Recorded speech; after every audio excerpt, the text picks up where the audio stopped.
Video में हम बात करेंगे शरीर, मन और आत्मा की।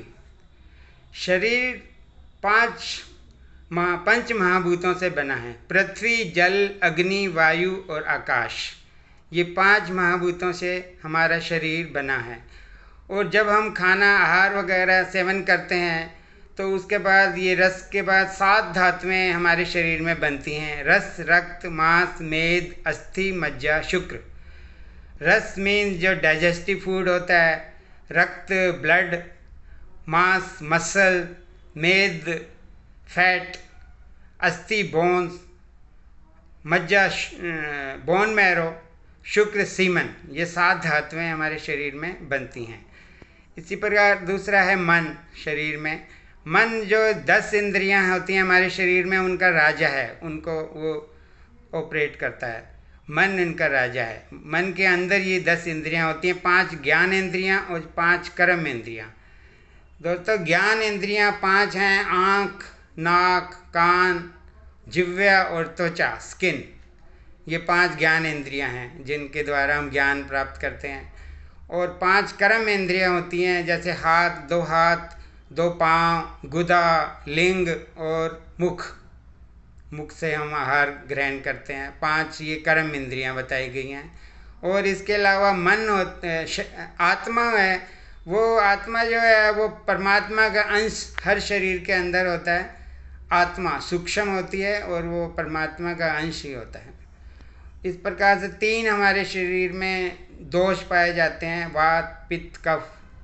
जो वात जो एयर को रिप्रेजेंट करता है, पित्त जो हीट को रिप्रेजेंट करता है, और कफ जो हमारे शरीर में वाटरी पोर्शन और सॉलिड होता है उसको रिप्रेजेंट करता है। वात, पित्त, कफ, इनकी तीनों का जो समानता होती है, बैलेंस होता है, ये बैलेंस में होते हैं तो व्यक्ति निरोग रहता है। और जब इनका इम्बैलेंस हो जाता है तो बीमारियां, शारीरिक बीमारियां होती हैं वात, पित्त, कफ दोष से। इसी प्रकार से मन के 3 गुण होते हैं: सत्व, रज, तम। जिनमें सत्व गुण से जो लोग बड़े योगी होते हैं, उनकी इम्यूनिटी बहुत अच्छी होती है। वो सात्विक आहार लेते हैं और सात्विक कर्म करते हैं, धार्मिक प्रवृत्ति के होते हैं, तो वो सत्व गुण बहुल होते हैं। उसके अलावा रज होता है। रज हमारे इंद्रियों को कर्म के लिए वो प्रेरित करता है। उसी के कारण हम, रज जो है वो चंचल होता है, चंचल बनाता है, तो उसके कारण ही हम ये सब कर्म करते हैं। और तमोगुण जो होता है उसके कारण बीमारियां होती हैं, हमारी इम्यूनिटी लो हो जाती है। और जैसे गलत आदतों से, गलत संगत से और नशा आदि करने से, गलत आहार विहार से जो उसमें तमोगुण की वृद्धि होती है और सत्व का कम हो जाता है और इम्यूनिटी लो हो जाती है और मानसिक बीमारियां होती हैं। तो ये 3 गुण मन के बताए गए हैं। अब हम बात करेंगे प्रकृति की। 10 प्रकृतियां होती हैं हर एक व्यक्ति की। टोटल 10 प्रकृतियां बताई गई हैं: वातक, पित्तज, कफज। 3 प्रकृतियां सिंगल दोष वाली होती हैं। फिर पित्तज, कफज, 3। उसके बाद 2-2 दोषों वाली होते हैं: वात, पित्त, वात, कफ। पित्त, वात, पित्त, कफ। कफ, वात, कफ, पित्त। इस तरह से ये 6 प्रकृतियां होती हैं। और एक प्रकृति होती है वात, पित्त, कफ, तीनों का समान अवस्था में।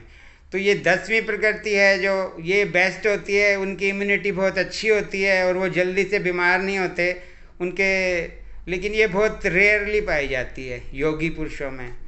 और बाकी जो 6 2-2 दोष वाली प्रकृतियां हैं वो आजकल बहुत कॉमन है, क्योंकि हमारे लाइफस्टाइल के कारण आजकल वो, लेकिन उनका इलाज थोड़ा कष्ट साध्य होता है, कष्ट साध्य होता है, मुश्किल से होता है। जैसे एक दोष की हम चिकित्सा करते हैं आयुर्वेदिक औषधियाँ देकर, तो दूसरा दोष कई बार उससे उपद्रव पैदा होते हैं और बढ़ जाता है, तो उनका थोड़ा मुश्किल होता है।